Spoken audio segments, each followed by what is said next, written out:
ವಾಣಿಜ್ಯ ನಗರಿ ಅಂತಾನೆ ಪ್ರಸಿದ್ಧ ಆಗಿರುವಂತಹ ಊರು ಯಾವುದು ಅಂತ ಎಲ್ಲರಿಗೂ ಗೊತ್ತಿರುವಂತ ವಿಚಾರಣೆ.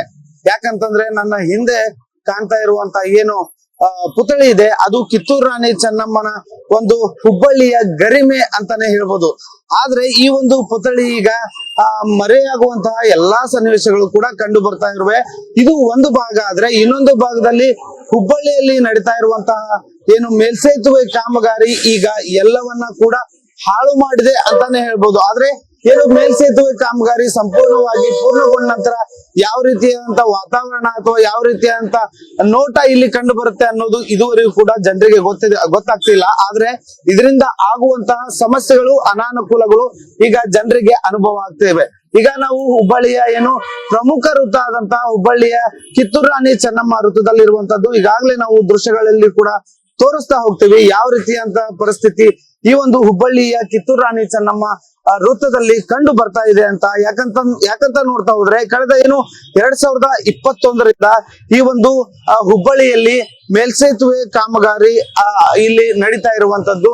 ಆದ್ರೆ ಏನು ಕಳೆದ ಒಂದು 5-6 ವರ್ಷಗಳಿಂದ ಈ ಮೇಲ್ಸೇತುವೆ ಕಾಮಗಾರಿ ನಡೀತಾನೆ ಇದೆ, ಇದಕ್ಕೆ ಮುಕ್ತಿನೇ ಇಲ್ಲ ಅಂತ ಹೇಳ್ಬೋದು. ಯಾಕಂತಂದ್ರೆ ಏನು ಈ ಮೇಲ್ಸೇತುವೆ ಕಾಮಗಾರಿ ಹುಬ್ಬಳ್ಳಿಯ ಕಿತ್ತೂರು ರಾಣಿ ಚೆನ್ನಮ್ಮ ಅಂತ ಸಾಕಷ್ಟು ದಿನಕ್ಕೆ ಲಕ್ಷಾಂತರ ವಾಹನಗಳು ಸಂಚರಿಸುವಂತ ಇಂತಹ ಪ್ರಮುಖ ವೃತ್ತದಲ್ಲಿ ನಡೀತಾ ಇರೋದ್ರಿಂದ ಸಹಜವಾಗಿ ಏನು ಒಂದು ನಿಧಾನಗತಿಯಲ್ಲಿ ನಡೆಯುತ್ತೆ. ಆದ್ರೆ ಇಷ್ಟೊಂದು ನಿಧಾನಗತಿಯಲ್ಲಿ ನಡೀತಾ ಇರುವಂತದ್ದು ನಿಜಕ್ಕೂ ಹುಬ್ಬಳ್ಳಿ ಜನರನ್ನ ಅಷ್ಟೇ ಅಲ್ಲದೆ ಏನು ವಾಣಿಜ್ಯ ಕೆಲಸಗಳಿಗಾಗಿ ಹುಬ್ಬಳ್ಳಿಗೆ ಆಗಮಿಸುವಂತ ಹೊರ ಜಿಲ್ಲೆ ಹೊರ ರಾಜ್ಯಗಳ ಜನರಿಗೆ ಸಾಕಷ್ಟು ಇದು ಸಮಸ್ಯೆ ತಂದೊಡ್ಡಿರುವಂತದ್ದು. ಯಾಕಂತಂದ್ರೆ ಈ ಒಂದು ಚೆನ್ನಮ್ಮ ವೃತ್ತಕ್ಕೆ ಎಲ್ಲಿಂದ ಒಳಗಡೆ ಬರ್ಬೇಕು, ಚೆನ್ನಮ್ಮ ವೃತ್ತಕ್ಕೆ ಇಲ್ಲಿಂದ ಯಾವ ರೀತಿಯಾಗಿ ಹೊರಗಡೆ ಹೋಗ್ಬೇಕು ಅನ್ನೋದು ಕೂಡ ಇಲ್ಲಿನ ಜನರಿಗೆ ತಿಳಿಲಾರದಂತ ಪರಿಸ್ಥಿತಿ ಇಲ್ಲಿ ನಿರ್ಮಾಣವಾಗಿರುವಂತದ್ದು. ಅಷ್ಟೇ ಅಲ್ಲದೆ ಈ ಒಂದು ಸೇತುವೆ ಕಾಮಗಾರಿಯಿಂದಾಗಿ ಸಾಕಷ್ಟು ರಸ್ತೆಗಳು ಕೂಡ ಇಲ್ಲಿ ಹಾಳಾಗಿರುವಂತದ್ದು. ಏನು ಬೇಸಿಗೆಯಲ್ಲಿ ಧೂಳಿನಿಂದ ಜನರು ತತ್ತರಿಸಿದ್ರೆ, ಮಳೆಗಾಲದಲ್ಲಿ ತಗ್ಗುಗುಂಡಿಯ ನೀರು ತುಂಬಿದಂತ ತಗ್ಗುಗುಂಡಿಗಳಿಂದ ಇಲ್ಲಿನ ಜನರು, ಹುಬ್ಬಳ್ಳಿಯ ಜನರು ತತ್ತರಿಸ್ತಾ ಇರುವಂತಹ ಎಲ್ಲಾ ಸಮಸ್ಯೆಗಳು ಕೂಡ ಈಗಾಗಲೇ ಕಂಡು ಬರ್ತಾ ಇರುವಂತದ್ದು. ಒಂದೆಡೆ ಇವೆಲ್ಲ ಸಮಸ್ಯೆಗಳಾದ್ರೆ, ಇನ್ನೊಂದು ಕಡೆ ನಾವು ನೋಡ್ತಾ ಹೋದ್ರೆ ಏನು ಬೃಹತ್ ವಾಹನಗಳು ಕೂಡ ಇಲ್ಲಿ ಸಂಚರಿಸುವಂತದ್ದು. ಅಷ್ಟೇ ಅಲ್ಲದೆ ಏನು ದ್ವಿಚಕ್ರ ವಾಹನಗಳು, ಆಟೋ ಸಂಚಾರ ಇಲ್ಲಿ ಸಾಕಷ್ಟು ಹೆಚ್ಚಾಗಿ ಇರುವಂತದ್ದು. ವಾಹನ ಪೀಡಿತ ಪ್ರದೇಶ ಇದಾಗಿರೋದ್ರಿಂದ ಇಲ್ಲಿ ಮೇಲ್ಸೇತುವೆ ಕೂಡ ಸತತವಾಗಿ 5 ವರ್ಷಗಳಿಂದ ಇಲ್ಲಿ ನಡೀತಾ ಇರುವಂತದ್ದು. ಸಾಕಷ್ಟು ಏನು ಸಮಸ್ಯೆಗಳು, ಏನು ಗಾಯಗಳು, ಪ್ರಾಣಹಾನಿ ಕೂಡ ಇಲ್ಲಿ ಆಗಿರುವಂತಹ ಉದಾಹರಣೆಗಳಿವೆ. ಯಾಕಂತಂದ್ರೆ ಏನು ಕಳೆದ ಒಂದು ವರ್ಷದ ಹಿಂದೆ ಇದೇ ಒಂದು ಮೇಲ್ಸೇತುವೆ ಕಾಮಗಾರಿ ನಡಿಬೇಕಾದ್ರೆ ಒಂದು ರಾಡ್ ಬಿದ್ದು ASI ಕರ್ತವ್ಯ ನಿರತ ASI ಸಾವನ್ನಪ್ತಾರೆ. ಅದ್ರ ಜೊತೆಗೆ ಒಬ್ಬ ಕಾರ್ಮಿಕ ಕೂಡ ಗಂಭೀರವಾಗಿ ಗಾಯಗೊಂಡು ತನ್ನ ಕಾಲನ್ನು ಕೂಡ ಕಳೆದುಕೊಳ್ತಾನೆ. ಅದ್ರ ಜೊತೆಗೆ ಏನು ಮೊನ್ನೆ ತಾನೆ ಒಂದೂವರೆ 2 ತಿಂಗಳ ಹಿಂದೆ ಏನು ಒಬ್ಬ ವೃದ್ಧೆ ಕೂಡ ಸಾಕಷ್ಟು ಗಂಭೀರವಾದಂತಹ ಗಾಯವನ್ನ ಏನು ಮೇಲಿಂದ ಬಿದ್ದಂತ ರಾಡ್ ನಿಂದ ಅನುಭವಿಸಿರ್ತಾಳೆ. ಇಷ್ಟೆಲ್ಲಾ ಸಮಸ್ಯೆಗಳು ಕೂಡ ಆಗ್ತಾ ಹೋದ್ರು ಕೂಡ ಏನು ಜನಪ್ರತಿನಿಧಿಗಳಾಗಿರ್ಬೋದು, ಏನು ಇದಕ್ಕೆ ಸಂಬಂಧಪಟ್ಟ ಅಧಿಕಾರಿಗಳಾಗಿರ್ಬೋದು ನಿರ್ಲಕ್ಷ್ಯ ವಹಿಸ್ತಾ ಇದ್ದಾರೆ ಅನ್ನೋದು ಸ್ಪಷ್ಟವಾಗಿ ಕಾಣ್ತಾ ಇರುವಂತದ್ದು. ಯಾಕಂತಂದ್ರೆ ಈಗಾಗಲೇ ಏನು ನಮ್ಮ ಸಚಿವರಾದಂತ ಏನು ಸಂತೋಷ್ ಲಾಡ್ ಅವರು ಕೂಡ ಕೇಳಿರ್ಬೋದು, ಏನು ಕೇಂದ್ರದ ಸಚಿವರಾದಂತ ಜೋಶಿ ಅವರು ಕೂಡ ಕೇಳಿರ್ಬೋದು. ಇದಕ್ಕೆಲ್ಲದಕ್ಕೂ ಏನು ಶಾಸಕರಾದಂತ ಮಹೇಶ್ ತೆಂಗಿನಕಾಯಿ ಎಲ್ಲರೂ ಹೇಳೋದು ಇಲ್ಲ, ಆದಷ್ಟು ಬೇಗ ಆಗುತ್ತೆ, ಆದಷ್ಟು ಬೇಗ ಒಂದು ಕಾಮಗಾರಿ ಮುಕ್ತಾಯ ಆಗುತ್ತೆ ಅನ್ನೋ ಮಾತನ್ನ ಹೇಳ್ತಾರೆ ಹೊರತು ಇದುವರೆಗೂ ಕೂಡ ಸಂಪೂರ್ಣವಾಗಿ ಮುಕ್ತಾಯ ಆಗಿಲ್ಲ. ಇದುವರೆಗೆ ಏನು 5-6 ವರ್ಷಗಳಿಂದ ಕೇವಲ 70% ಕಾಮಗಾರಿ ಅಷ್ಟೇ ಮುಗಿದಿರುವಂತದ್ದು. ಇನ್ನೂ ಕೂಡ 30% ಕಾಮಗಾರಿ ಇನ್ನೂ ಬಾಕಿ ಇರುವಂತದ್ದು.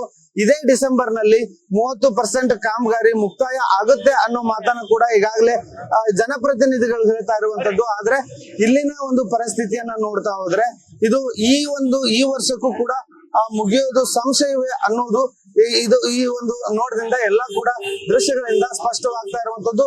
ಈ ಎಲ್ಲಾ ಸಮಸ್ಯೆಗಳನ್ನು ದಿನನಿತ್ಯ ಅನುಭವಿಸ್ತಾ ಇರುವಂತದ್ದು ಮಾತ್ರ ಏನು ದಿನನಿತ್ಯ ಸಂಚಾರ ಮಾಡುವಂತ ವಾಹನ ಸಂಚಾರ, ದ್ವಿಚಕ್ರ ವಾಹನಗಳು, ಈ ರೀತಿಯಾಗಿ ಎಲ್ಲಾ ವಾಹನ ಸವಾರರು ಕೂಡ ಅನುಭವಿಸ್ತಾ ಇರುವಂತದ್ದು. ಅದಕ್ಕಿಂತ ಹೆಚ್ಚಾಗಿ ದಿನನಿತ್ಯ ರಸ್ತೆ ಮೇಲೆಯೇ ತಮ್ಮ ಜೀವನವನ್ನ ನಡೆಸುವಂತ ಆಟೋ ಚಾಲಕರಿಗೆ ಇದರಿಂದ ಸಾಕಷ್ಟು ತೊಂದರೆಗಳಾಗಿರುವಂತದ್ದು. ಯಾಕಂದ್ರೆ ರಸ್ತೆ ಆಗಿರ್ಬೋದು, ಇಲ್ಲಿನ ಕಾಮಗಾರಿ ಧೂಳಿನ ಸಮಸ್ಯೆ ಆಗಿರ್ಬೋದು, ಮಳೆಯಿಂದಾಗಿ ತಗ್ಗುಗುಂಡಿಗಳ ಸಮಸ್ಯೆ ಆಗಿರ್ಬೋದು, ಸಂಪೂರ್ಣವಾಗಿ ಸಾಕಷ್ಟು ಸಮಸ್ಯೆಗಳನ್ನ ಇಲ್ಲಿನ ಏನು ಆಟೋ ಚಾಲಕರು ಅನುಭವಿಸ್ತಾ ಇರುವಂತದ್ದು. ಅವ್ರ ಜೊತೆ ಮಾತಾಡಿಸುವಂತ ಪ್ರಯತ್ನ ಮಾಡೋಣ. ದಿನನಿತ್ಯ ಯಾವ ರೀತಿ ಇದಂತ ಸಮಸ್ಯೆಗಳನ್ನ ಅವರು ಎದುರಿಸ್ತಾರೆ ಅನ್ನೋದ್ರ ಬಗ್ಗೆ.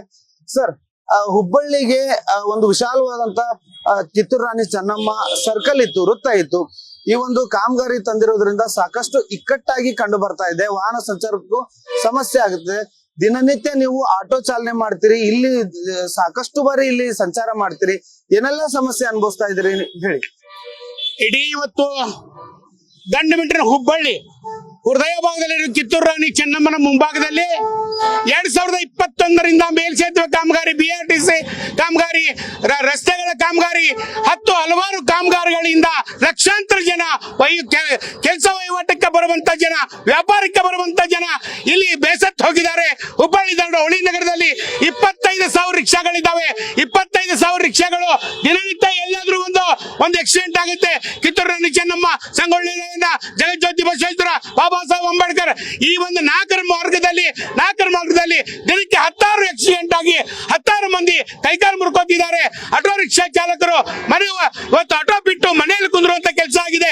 ತಕ್ಷಣ ಸಂಬಂಧಪಟ್ಟ ಜಿಲ್ಲಾಧಿಕಾರಿಗಳು, ಮಹಾನಗರ ಪಾಲಿಕೆ, ಸ್ಮಾರ್ಟ್ ಸಿಟಿ, ಆಮೇಲೆ ಸರ್ಕಾರ, ಸಂಬಂಧಪಟ್ಟ ಇಲಾಖೆಗಳು ಇವತ್ತು 5 ವರ್ಷಗಳಿಂದ ಕಾಮಗಾರಿ ಆದ್ರೂ ಕೂಡ ತಗ್ಗುಗುಂಡಿ ಮುಚ್ಚಲಿಕ್ಕೆ ಆಗ್ತಿಲ್ಲ, ಮೇಲ್ಸೇತುವೆಯಿಂದ ಮೇಲೆ ಅಡ್ಡಾಡ್ಲಿಕ್ಕೆ ಆಗ್ತಿಲ್ಲ.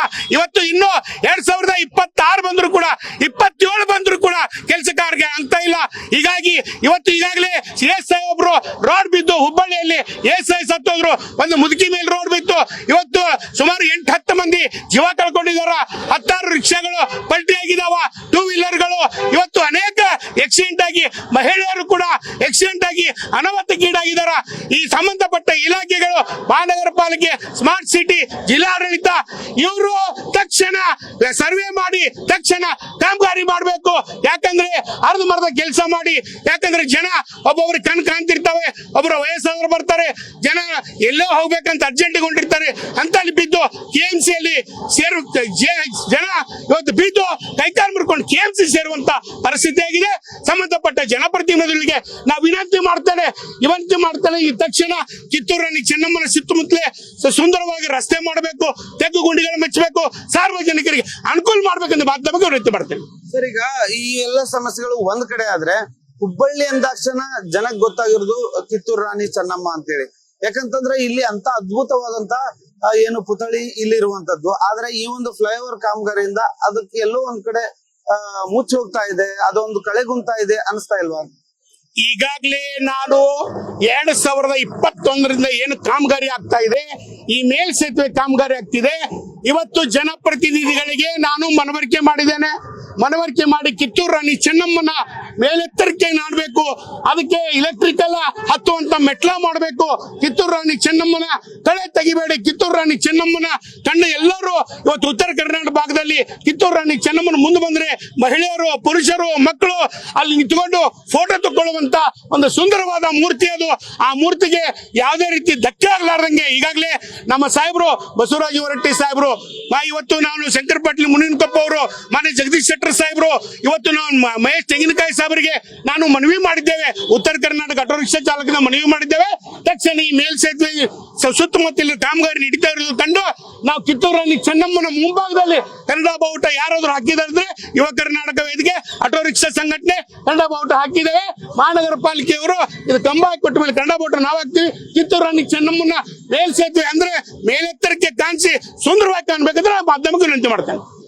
ಇನ್ನು ಇದ್ರ ಜೊತೆಗೆ ನಾವು ನೋಡ್ತಾ ಹೋದ್ರೆ ಇಲ್ಲೇ ಕೂಡ ಏನು ಹುಬ್ಬಳ್ಳಿಯ ಒಂದು ಟರ್ಮಿನಲ್ ಬಸ್ ನಿಲ್ದಾಣ ಕೂಡ ಇರುವಂತದ್ದು. ಇಲ್ಲಿ ಸಾಕಷ್ಟು ಬಸ್ಗಳ ಸಂಚಾರ ಹೆಚ್ಚಾಗಿ ಇರುತ್ತೆ. ಇದರಿಂದ ಏನು ವಾಹನಗಳ ಸಂಚಾರ ಅಧಿಕ ಆಗಿರೋದ್ರಿಂದ ಸಾಕಷ್ಟು ಜನರಿಗೆ ಗಾಯಗಳು ಕೂಡ ಆಗಿರುವಂತದ್ದು ಅತ್ಯಂತ ದೊಡ್ಡ ಸಮಸ್ಯೆ ಇಲ್ಲಿ ಈಗಾಗಲೇ ಕಂಡು ಬರ್ತಾ ಇರುವಂತದ್ದು.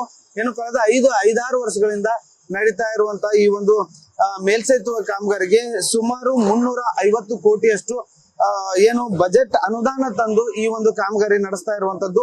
ಏನು ಹೆಚ್ಚುವರಿ ಬಜೆಟ್ ಆಗಿ ಏನು 13 ಕೋಟಿಗಳನ್ನ ಕೂಡ ತಂದಿರುವಂತದ್ದು. ಆ ಹಿನ್ನೆಲೆಯಲ್ಲಿ ಸಾಕಷ್ಟು ಏನು CC ರಸ್ತೆಗಳನ್ನ ಕೂಡ ಮಾಡಲಾಗ್ತಿದೆ. ಆದ್ರೆ ಈ ಆಮೆಗತಿಯ ಕಾಮಗಾರಿ ಯಾವಾಗ ಮುಗಿಯುತ್ತೆ ಅನ್ನೋದ್ರ ಬಗ್ಗೆ ಇದುವರೆಗೂ ಕೂಡ ಯಾರು ಸ್ಪಷ್ಟವಾಗಿ ನಿಖರವಾಗಿ ತಿಳಿಸ್ತಾ ಇಲ್ಲ. ಜನಪ್ರತಿನಿಧಿಗಳು ಹೇಳುವಂತದ್ದು, ಅಧಿಕಾರಿಗಳು ಹೇಳುವಂತದ್ದು ಡಿಸೆಂಬರ್ 2026 ಡಿಸೆಂಬರ್ ಒಳಗೆ ಈ ಒಂದು ಕಾಮಗಾರಿ ಸಂಪೂರ್ಣವಾಗಿ ಮುಕ್ತಾಯ ಆಗುತ್ತೆ ಅನ್ನೋ ಮಾತನ್ನ ಹೇಳ್ತಾ ಇರುವಂತದ್ದು. ಈ ಒಂದು ಮಾತಿನಂತೆ ಅಧಿಕಾರಿಗಳು ಏನು ಜನಪ್ರತಿನಿಧಿಗಳು ನಡೆದುಕೊಂಡು ಈ ವರ್ಷದಲ್ಲಿ ಸಂಪೂರ್ಣವಾಗಿ ಈ ಕಾಮಗಾರಿಯನ್ನ ಮುಗಿಸಿ ಹುಬ್ಬಳ್ಳಿಯ ಜನಕ್ಕೆ ನಿಟ್ಟುಸಿರು ಬಿಡುವಂತಹ ಒಂದು ವಾತಾವರಣವನ್ನ ನಿರ್ಮಾಣ ಮಾಡಿ ಕೊಡ್ತಾರ ಅನ್ನೋದನ್ನ ಕಾದು ನೋಡಬೇಕಾಗಿರುವಂತದ್ದು. ಕ್ಯಾಮರಾ ಪರ್ಸನ್ ಪಾಂಡುರಂಗ ಉಪ್ಪಾರ್ ಜೊತೆ ವಿನೋದ್ ಇಚ್ಚಂಗಿ, ನ್ಯೂಸ್ ಫಸ್ಟ್ ಹುಬ್ಬಳ್ಳಿ.